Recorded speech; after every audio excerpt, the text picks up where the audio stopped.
Welcome to the thrilling world of Security Squawk, where we explore cybersecurity.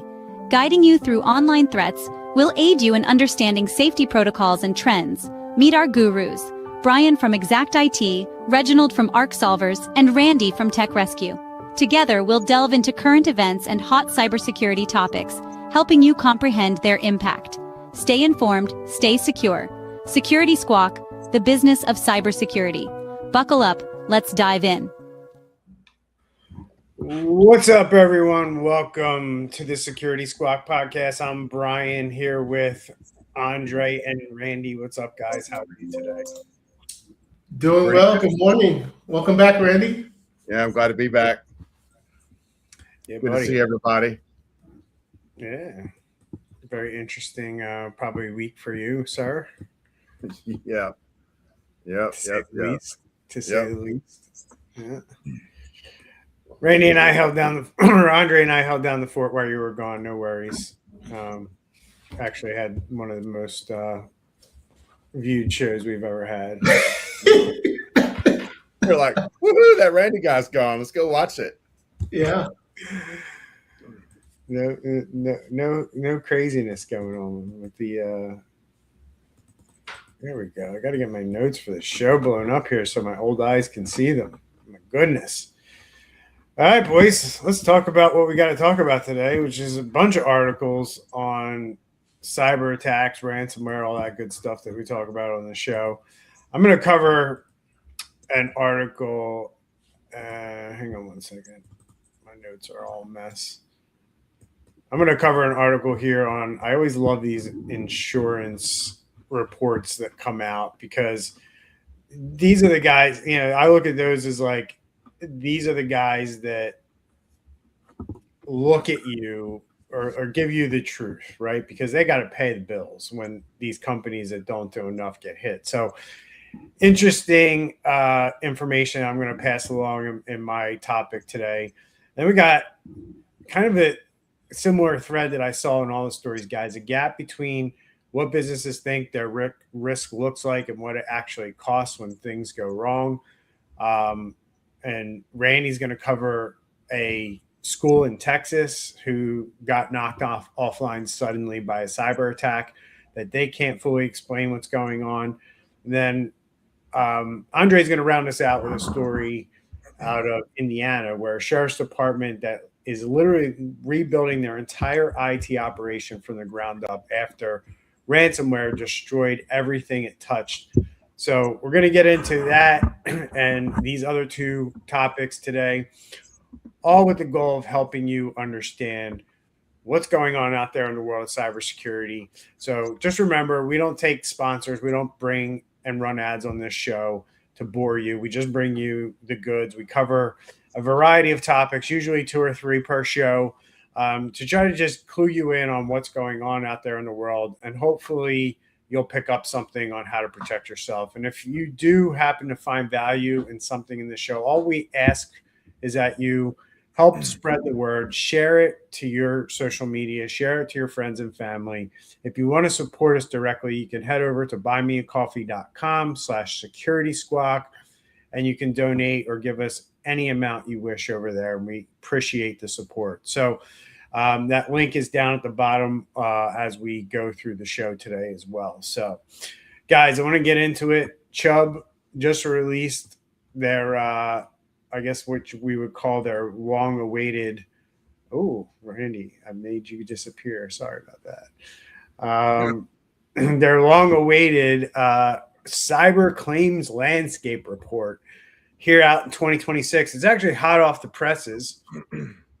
And there's a number in there that I want every business owner who could potentially be listening to this. I wanted to sit with them for a second. And what I found interesting is for large companies, businesses doing over $1 billion in revenue, the average cyber insurance claim in 2025 was 4.4 million, right? So the reason that's interesting, because in the same report in 2024, it was only 2.2 million. So that's not a trend. That's doubling ransomware payments in 1 year. And you know what, guys? Since 2021, and I think we've been doing this show in that time, that ransomware payment number has gone up 586%. Oh. At the same time, claim frequencies actually went down. So what that tells us is that attackers are being more selective, but when they do hit, they're hitting harder and they're doing more damage per hit. And I think that that's what we've been covering throughout the years in this show, where we can look back, 3-4 years ago, and we would be talking about a slew of businesses all over the place just getting hit. And I think that's still the case. I mean, don't get me wrong. There are still businesses out there that are getting hit, and they're very small. They can't afford to pay. They're not immune to this. So don't take this as a very black and white conversation, because it's very gray. But when it comes to financials, hackers going after the payments, these are the companies that they're going after, right? In other words, like, you might be a small company, you might get hit, but we've seen it where the hackers have walked away. They've given you the key because they feel bad. Different things happen, or the business just decides, like, hey, we're just going to kind of get through this, muddle through this, not pay. And that's another way. There are a lot of smaller companies that don't have to report on these things. They're not a sheriff's office. They're not a school district like we're going to talk about today, that are so publicly facing that you can't avoid telling people what is going on. An accounting office in your small town, more than likely nobody's going to notice that type of event, right? So here's the kicker, guys. I'm going to kick it over to you after I mention this one. But the biggest drivers out of this report aren't the ransomware payments themselves. And this should be no surprise to anybody who watches this show. Business interruption costs and litigation are higher than what you pay for ransomware and recovery at this point in time. So ransomware and recovery don't cost you as much as what opportunity costs, opportunity loss when your business is down, and the litigation that comes after that. So here we go. It's all in the insurance data. It's all we need to look at. And basically everything we've been saying on this show is now coming true in this report with data, verifiable, quantifiable data. I mean, Bryan, so just to comment on that last thing you said, the I in IT is information. The I in CISO, which is a cybersecurity officer, stands for information. It's always been about the data. And it's crazy now, not going to go on a side note, but we're putting so much data into AI, which potentially can put it at risk. But yes, that is the number one. I think it's the number one on the horizon risk that businesses face is litigation over data. And that maybe it's not here yet. Maybe it's over the horizon, whatever, but I think it's the up and coming that it's like the new kid on the block, if you will, that we really have to start thinking about. And that's data risk related to litigation, related to data and all that jazz. That's a great point that you just brought up. And I'll take a different angle on this article.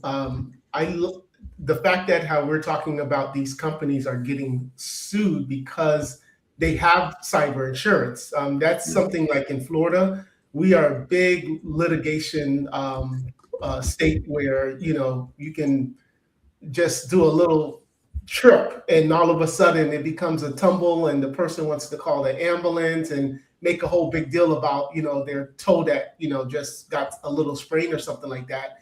And the reason is because the attorneys in this lawsuit, like if it's a slip and fall, the attorneys basically are now guaranteed to get paid for that work. So it's the same concept of these hackers know that these big companies have insurance, and they know that if they do attempt and they are successful in doing some type of ransom or a breach, they know their insurance is going to get paid versus that smaller guy that may not have the insurance. So I love that now the insurance companies are, sort of kind of becoming the auditors where they're asking, and not only asking, they're asking for proof of the MFAs. Do you have backups? When was the last time it was tested? Show us, screenshots and so forth like that. So I think it's great for our industry. I think it's great for our business model as well, because now, someone, a lot of times I'll have potential clients that they'll say, well, if I have cyber insurance, why do I need you? Or I'll be okay because if something happens, I have cyber insurance. And hopefully this now changes the mindset and shift in how they look at this. Yeah, it's wild. I mean, there's a ton of other. I mean, if you can download this is the Chubb insurance. Actually, we'll if you're watching us on YouTube's, we'll link it in the description. But there's a ton of information in these reports that you can pull out of it, especially if you're a cyber defender. They're really helpful to look at these reports every once in a while to kind of see what's happening out there and how attackers and how businesses are falling victim to these things. Small to medium-sized enterprises, guys, in that report, average claim for them, 142,000, right? So, do you have 142,000 laying around? If not, you're going to need cyber insurance, right? So the other thing that they're pulling out, so that's small businesses. Medium-sized businesses, their average claim is 800,000, right? And then the average cost for an uninsured small business to get through an attack themselves is well over $80,000. Wow. So you can try to fight it yourself, right? Or you can use insurance. Now, obviously, with the price tag when you're using insurance is going to be higher based on the data in this report, guys. Why would that be? Like, we could talk about that. Like, why would insurance? I mean, the same thing happens in healthcare, right? If you use your insurance, a lot of times it's a lot more expensive, right? And people look at that and they poo-poo it all the time without having all the information. But a lot of times when you go, and it's no different with cyber insurance, and this is why I'm bringing it up. When you go through insurance, they do a thorough job. Like, they don't miss steps. They make sure that everything is done correctly, right? No different is to, like, if you went to the doctor, right, or a hospital, and you tried to use insurance versus not insurance. Well, if you don't use insurance when you go to a hospital, you're kind of in charge of your care at that point, right? So you can say you don't want to go to a specialist, you don't want to do a follow-up, you just want to have this procedure done. And as long as you can find a doctor to do it, there's really nobody who's going to tell you you can't do it that way. Not the case when you go through insurance. When you go through insurance, you're going to go through a process and you're going to follow their process. You're in the system. And a lot of times that's why it costs more. Because, like, I'll just take, for example, my son recently had an injury, and, like, we obviously went through insurance for that. And there were very specific things that we had to do, certain specialists that we had to see in order for them to kind of give them the care that they would give him under the insurance, right? The reality of it is I could have walked into that ER and told them, like, hey, just stitch up his foot, right? And let's go on about our day, right? But because we were using insurance, they looked at it. They were like, hey,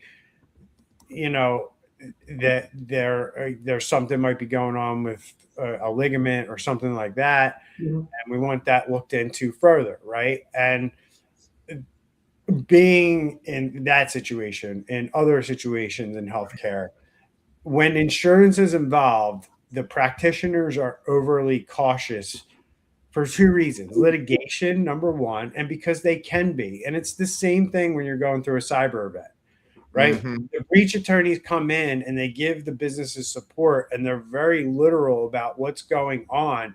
because they know what can go wrong if they don't do it the right way. Right. Right. And sometimes we miss that. And that's why it costs more. Right. So a business, and the reason I pointed it out, guys, is because like a business can go, well, if I have cyber insurance, I can get through an event for $80K. But if I don't have cyber insurance, I can, according to this data, I can get through an event for $80K. But if I have it, it's going to cost me $142. Well, it's not going to cost you $142. It's going to cost the insurance company, number one. And yes, it's going to cost more because they're actually going to put like 5-6 professionals, a team of people in your environment to help you get through that event, right? Professionals who know what they're doing, who get paid $400 or $500 an hour easily to do what they do. Right. That $80K number that is like your MSP helping you get through an event, right? Yeah, and that's your out of pocket $80K that you're going to pay your MSP or your IT company or some other firm to come in and help you out.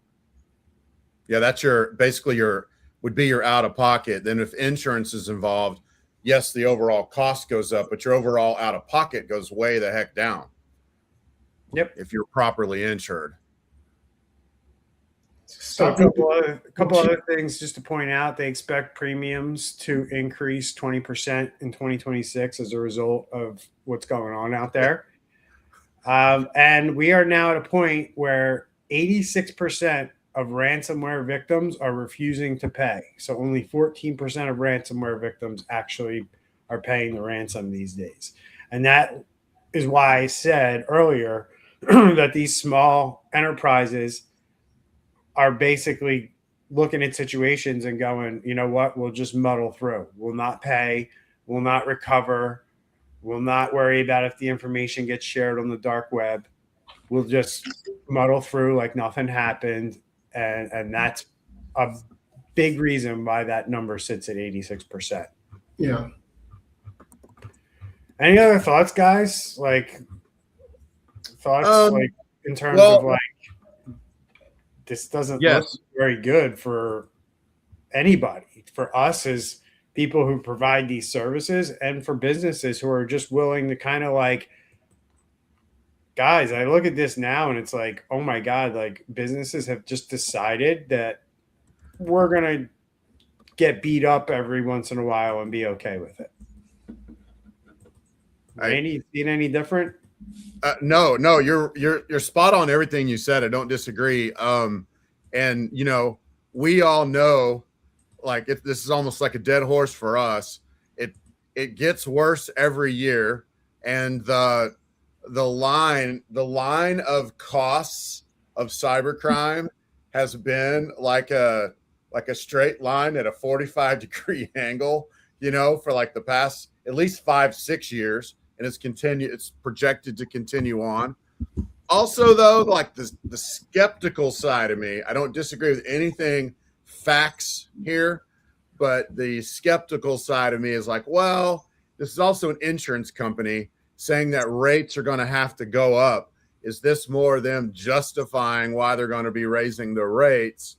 I know that's a little skeptical, and I'm not trying to be a hater, but it is still the reality. And guys, if you're a business owner, there's some industries that are considered high risk, and for a $2 million policy, you might be paying, you know, $800 a month or something. But guys, for most businesses that aren't considered high risk, it's extremely cheap to get the cybersecurity insurance, and I would highly suggest that you get it. And it does vary from industry to industry.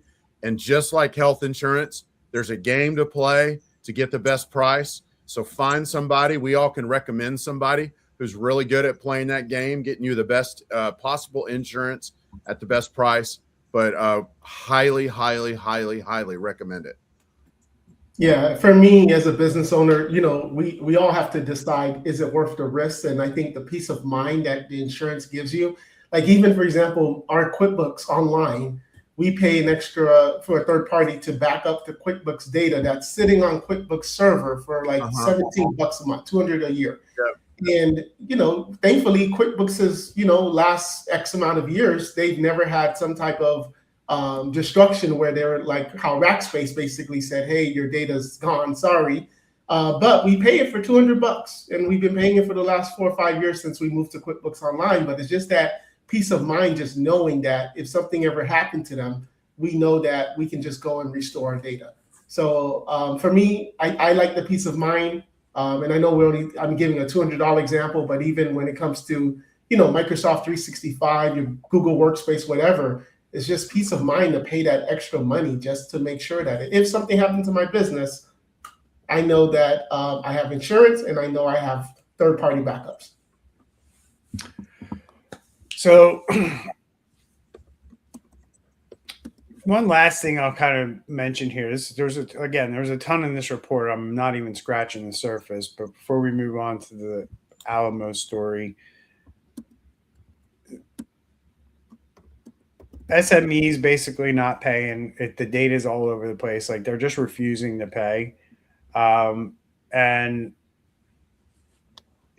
small businesses still pay an average of $142,000 in just ransom, right? So if you don't have insurance or you're a small business thinking you're just going to muddle through, you better have about $100K in pocket change sitting around if you expect to get through a cyber event, right? So if you're a business that does about 20 million or less, right, you better have a reserve fund of about $100K if you don't have cyber insurance and you're not really planning for this stuff. So I don't know. If you're running a $20 million business, guys, is your insurance policy $100K and hope for the best, right? Because these are just averages. Exactly. Your mileage may vary, right? It might not be $100K for you. It might be $200K or $300K, right? 20 million or less. It could, we could be looking at $5 million businesses here in this data set, right? And that number will increase 4 times if you're a $20 million business. So it's 400,000, not 100,000. So your cyber insurance policy, guys, is only worth what it actually covers. So know what that is before you need it. That's very important, right? And that's a big takeaway. Understand like what your limits are, what your deductibles are, and what will happen if you need to use it, right? Because a lot of times companies are surprised to find out that their insurance company takes over the recovery process and the remediation process, and they don't really have too much of a say what goes on, right? So understand whether or not they provide their own incident response team or whether you get to pick your own. Policies vary and your mileage may vary on all that stuff. So That's my advice on cyber insurance. All right, guys, moving right along. Randy, Alamo Heights Independent School District in San Antonio, close to your heart, I know, is a well-regarded school district. They have about 5,400 students, according to my research. They went offline on Monday last week, March 23rd. Wi-Fi down across all campuses, Gmail down, everything. What's happening? All right. Well, so you kind of got the ball rolling there. A lot of their systems. That's my job. Excuse me. What's that? I said that's my job. Exactly. Yeah. So a lot of their systems are down. They are so Alamo Heights ISD is like literally like 20, 30 miles from here. It's basically, they're basically like just a couple school districts over basically from us. And they were still able, this has been going on for about 8 days now. The schools are still having school as normal. They're having classes. Teachers are having to teach, old school way without technology and all that stuff. It knocked out their Wi-Fi, it knocked out their internet, knocked out their Gmail. They brought in an outside forensic specialist. They did confirm that it was ransomware. So a couple things like really stand out. One, we sometimes on our show, we really like to look into local attacks when they happen because it kind of makes it real and it kind of brings it home.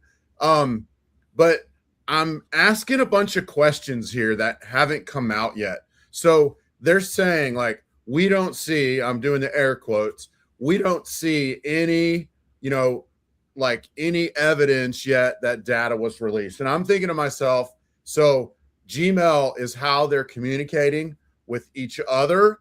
Gmail is how they're communicating with parents, maybe students. I don't know. Maybe the students have Gmail addresses. I know in our school district, they assign a Gmail address. So the teachers talk to the students via a Gmail. So the Gmail has been, it sounds like it's out. So it's probably been compromised, which says to me, there's a very good chance that the bad guys have got in there and have gotten a hold of sensitive data. Like, I can't see any way around that. I know they're saying there's no evidence of that. And then also, I'm asking the question over here, like, so they're saying it's ransomware. And, we don't usually see ransomware and like what we call a business email compromise. And we know that there's more than just the Gmail. So if it's ransomware, that means they had to get in somehow. Could have been through an email, most likely. 90% of all, well, actually around 95% of all attacks, that's like the first little entry point is an email. So probably they got in, an email was sent, somebody clicked on something, and then the bad guys got a foothold so they could start encrypting things, locking people out. And, basically then that's where the ransom comes in. We don't know if they paid it or not. But my big question is like, how did they get in? And it's a little more than it seems just on the surface, because it has been confirmed as ransomware. And what we're seeing all over the country, we're seeing a huge rise in K through 12 attacks because they're loaded. We've talked about this before. They're loaded with data for the bad guys. And a lot of times it's people that are under 18. So the bad guys can use that data to do things like open accounts and things like that. And usually, somebody that's a kid's not monitoring their credit reports. So they don't know all these things are open. They just one day, go to apply for a job or apply for a credit card or something like that requires a credit check. And they're like, why is my credit so awful? And it's like, well, you didn't pay that credit card when you were 8 or whatever, that they open and end up getting shut down later. They also have all kinds of information like medical information, special education records, disciplinary records, all kinds of sensitive files. So this is one to just kind of keep our eye on.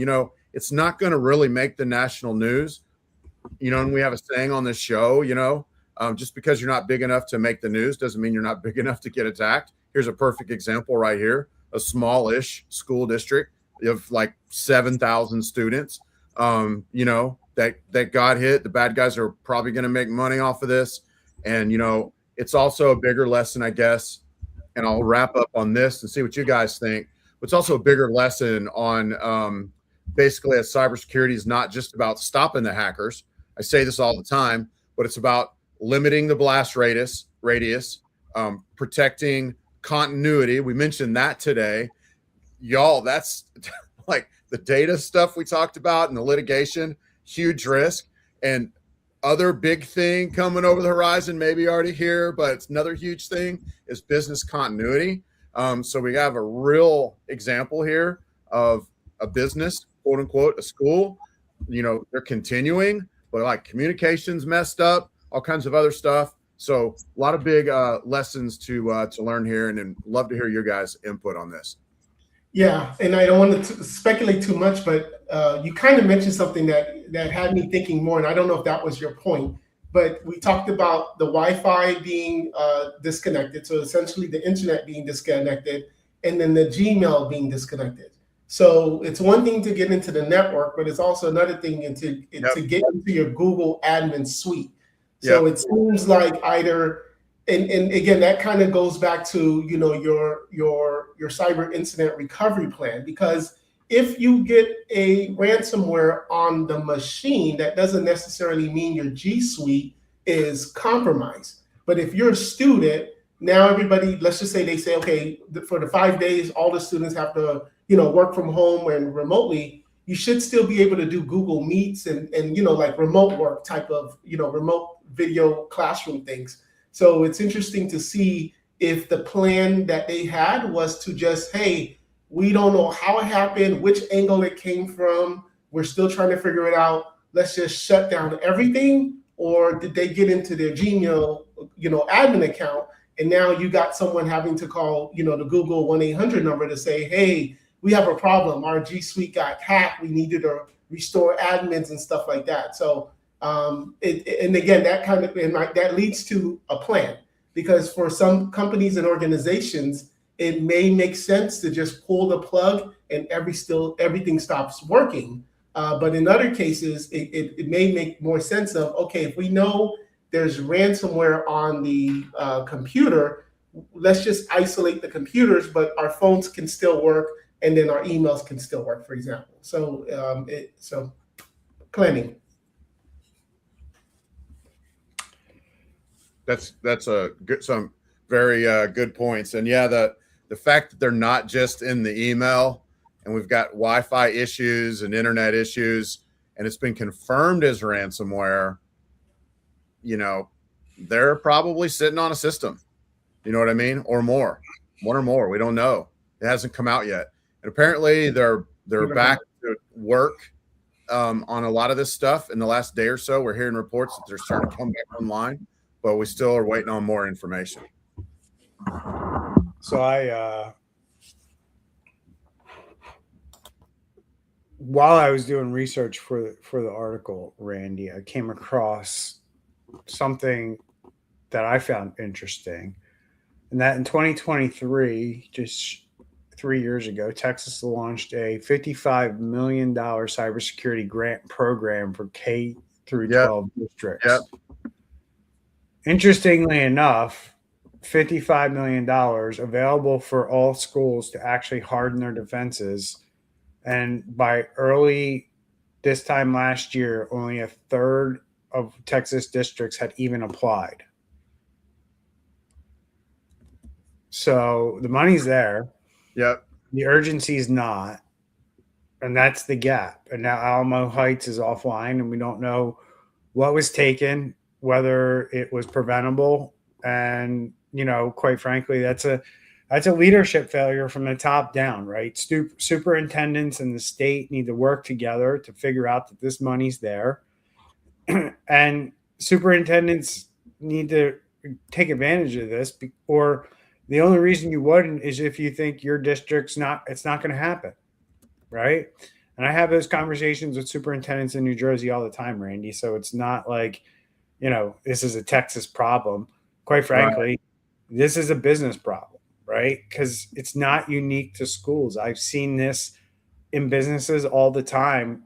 There are resources available to private businesses, state programs in a lot of states that will help you harden your defenses, especially if you're nonprofit, especially if you're government related, like education. CISA has free tools that you can sign up for that are available to you. Some you have to wait in line for, but hey, you're getting it for free at the end of the day. I mean, CISA will do risk assessments on businesses. You just have to get in line, right? And the order they do them in is based on whether they think you're going to get hacked, how big your business is. Like, you're a big business, you're in a critical infrastructure area, you're going to get moved to the front of the line over, say, like a pizza shop. You know what I mean? So like, that's kind of how they look at it. But if you're a pizza shop and you want to get a risk assessment, your government will do it for you if you have no other resources to get it done. And I don't think a lot of people know this stuff. There's a lot of resources out there, not for everybody, but for school districts, for government, for municipalities. There are grants out there that you can go after to help you fund what you need to pay for to harden your systems and protect yourselves so you don't end up like this Alamo Independent School District. So, any last thoughts there, guys, before I move on? Well, I don't know about real thoughts, but I'm over here shaking my head because the money is there. Yes. And They're not taking advantage of it. Yeah. And it's a lot cheaper to be prepared and to either be prepared for, recover from a cybersecurity event. It's a lot cheaper to do it before it happens than to do it after, bringing in experts and all that jazz. Not to mention the breakage of trust, potential leakage of data. I mean, there's a whole lot of things here, but bottom line is it's dumbfounding to me right now. That's why I keep shaking my head that there's money there and we're not utilizing it. Okay. All right. Looks like Andre's ready to move on. So I thought this one was a little bit of an interesting, I guess, gut punch when it comes to everything that we're talking about.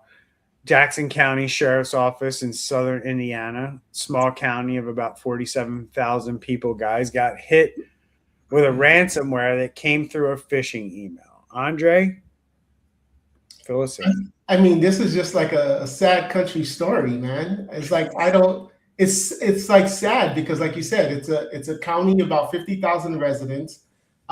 Likely it says about 50 employees between sheriffs, admin positions, etc. And they literally have which is good. They have a policy that says we're not going to pay the ransom. But the problem is they don't have a backup. Like if your policy is not to pay the ransom, kudos to you. But when you don't have a working backup, that's like, oh my gosh, what were you thinking?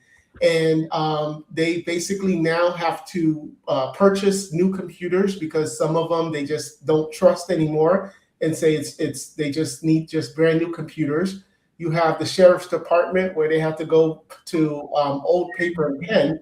And this is definitely they're literally saying that they saw the ransomware jump from computer to computer to computer. So there's no network segmentation. There obviously was no, tested incident response plan, and there was no like antivirus. I mean, even if you had a McAfee would have maybe stopped it and isolated or something like that. But I don't know what the heck they're doing in this county, but this was just really, really poor IT for them. Sounds it. Randy, thoughts? I'll let you go first. Yeah, I agree with what he said, and it is kind of crazy, in light of this whole show. I mean, we think about it all day long, right? But just in light of this whole show, it's pretty crazy that we've got a county that's down, in 2026. And like I said on the last little segment, right at the end, like 2 minutes ago, it's a whole lot easier to do this stuff up front and get it in place now. Both the prevention and the blast radius limitation, the continuity, the recovery, like so much easier just to do it up front. And yes, it costs more than what you've been paying for IT before. That's the shocker. Okay. It does because it's extensive, takes a lot of work. But short story long, just do it up front. Okay. I know we've been saying that for years. And you would think if I'm a citizen, at least like the last line of the article, even though we're going to start from scratch and we're going to have to pay a lot of money to buy, 50 new computers or reload, the operating system for X amount of computers, insurance is covering it. Nowhere is it even mentioning insurance. Right. And I don't know what it costs for cyber insurance for a city. I know in Texas, because we serve municipalities, in Texas, you can get cyber insurance through like the Texas League of Cities. I don't know the exact term, what it's called right this second. But it's a group. Your city has to be a part of it, and you can get the cyber insurance through that. And, I don't know if they have anything like that in Indiana, but you're right. So I'm just saying that to agree. Yeah. It's called being self-insured, AKA tax money. Just a couple things. the attackers have also kind of noted that they have the sex offender registry, full information of all those people. So that's a public safety failure, for one.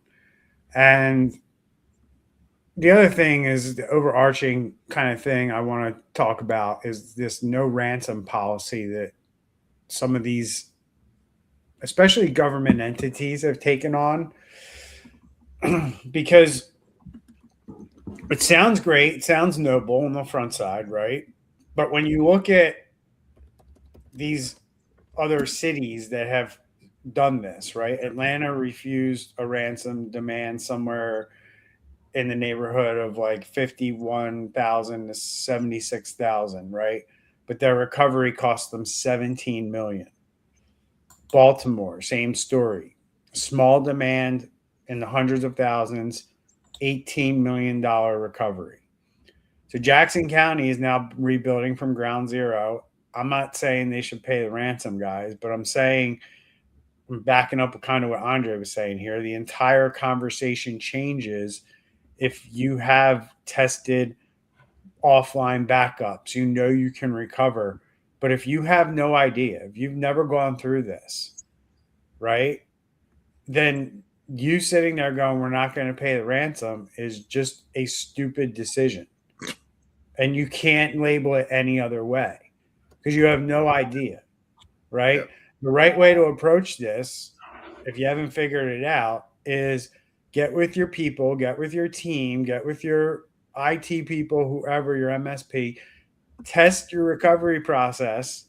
When you know it works without a shadow of a doubt, then you can go around pumping your chest saying, we're never going to pay the ransom. That's the right way to go about it. But just going about it because your ego says, oh, we're never going to pay the ransom, you're going to end up like these cities, unfortunately. And it's going to cost you tens of millions of dollars to deal with your recovery. Any last thoughts there, guys? No, that's it. Cool. All right. So today we covered 3 completely different organizations.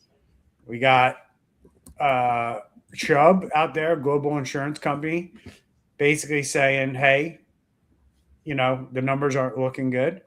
And then we have 2 stories to back that up with the Texas School District and the Indiana Sheriff's Office.